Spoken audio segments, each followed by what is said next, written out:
News18 has accessed inside details of how Ajit Pawar really came on board as far as the NDA is concerned. For Ajit Pawar's Rebellion 2.0, talks started before the month of March is now what we're understanding.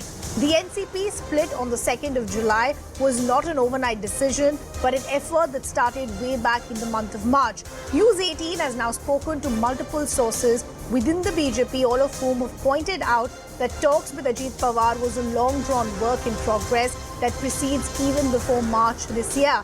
After a meeting on the 4th of June and one in mid-June that was set to take place but did not happen, the final approval then came towards the end of June, and this is what sources are indicating. So now we're understanding a sequence of events of how this entire rebellion that we saw finalized by Ajit Pawar yesterday. Where were the talks between the NDA and Ajit Pawar camp? So we're understanding talks actually started way back in the month of March. Let's also now bring in our colleague Anandya Banerjee, who is joining us on the broadcast. Anandya, good morning. Help us understand the sequence of events. So if I understand this correctly, sources indicating to you that talks in fact started maybe even before March, and that finally solidified by the end of June.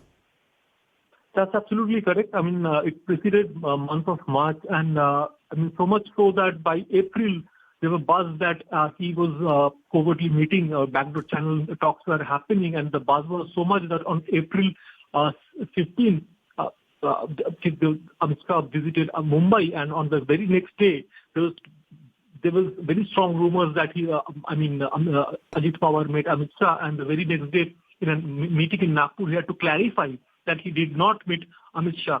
But by what we were given to understand, by the end of April, almost 7 to 8 MLAs of NCP were already on board. And end of May, formally, Eknath Shinde was brought into the whole picture. And on June, the June 4th, there was a meeting on Sunday. That day, Devendra Fadnavis and Eknath Shinde were in different cities. They are in different government programs. They were abruptly called in by Home Minister Amit Shah's office, and I can confirm that day Eknath Shinde was in Pune, and Devendra Fadnavis was in Nagpur, and were abruptly brought into Delhi. And as we can confirm by multiple sources within the BJP, on 29th of June, the last meeting, the final approval, the seal came from the Home Minister Amit Shah. And Anandya, what is very interesting is, as you rightly pointed out, there were already murmurs and feelers that Ajit Pawar could in fact break away from the NCP and possibly join hands as far as the BJP is concerned. These murmurs gained a lot of traction when the working presidents were announced, when Sharad Pawar decided to step back. But what is interesting is just last week, Ajit Pawar in fact came out and said he doesn't want to be leader of opposition. He wants a larger pie as far as the NCP is concerned. If you go back to what your sources are saying, all of this just looks like optics. See, that is a very classic way whenever somebody wants to leave a party, they never give a sense that they're going to leave a party. I mean, if you can remember, multiple people who have joined, multiple leaders who have joined in BJP. Even the day before joining, they have made tweets against BJP. So that is how it is. But that's true that there were murmurs, but he made it clear that he is with BJP. But end of it all, the murmurs or the speculations, as you may call it, proved to be true. Anandya, I quickly also want to understand, what are sources within the BJP telling you as to why they felt, or what do they feel Ajit Pawar can bring as far as the strength of the government is concerned?